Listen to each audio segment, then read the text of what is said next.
There's some really important messages in the CEO Pulse survey about tax. It tells us that 3/4 of CEOs are concerned about increasing red tape in the tax area.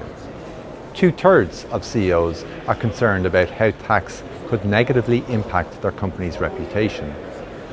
And CEOs of multinationals are particularly concerned about uncertainty.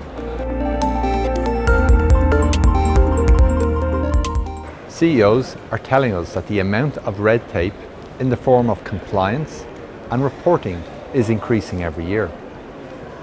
Over 3/4 of CEOs are concerned about it. Most companies respond by adding on additional reporting requirements, driving up both cost and complexity. We're working with some companies who are being innovative in their approach and who are rethinking their overall tax reporting strategy to streamline it. Over 2/3 of CEOs are concerned about tax on their reputation. This is a bigger concern for consumer-facing businesses. As a result, CEOs are telling us that they want a sustainable tax model, one that they can easily explain both to consumers and to other stakeholders.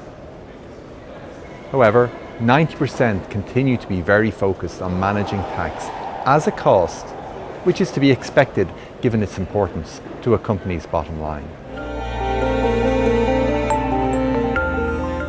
This survey shows that the top 3 threats to business are all versions of the same thing.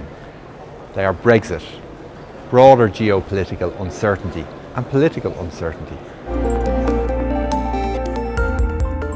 In our conversations with CEOs, they are telling us that Ireland provides certainty.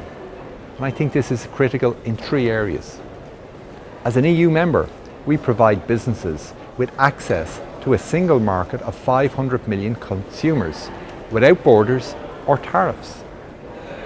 Also, the single market allows businesses who locate in Ireland to recruit from a pool of 500 million people. This is really important, particularly for those hard to find skills. Ireland welcomes these people and they make a big contribution to society. And finally, Ireland provides certainty around taxes. We have a 12.5% rate, which is clear and simple. We don't introduce other taxes to try and catch businesses out. I think there are 2 issues that the government needs to consider in framing its budget. One is certainty and the second is competitiveness.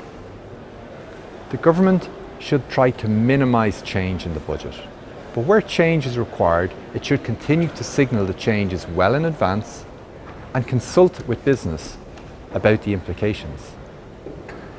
On competitiveness, it should increase the spending on infrastructure, in particular housing in locations where people want to live, offices in locations with good transport connections, and finally on connectivity in both transport and broadband to ensure there is balanced development throughout the country.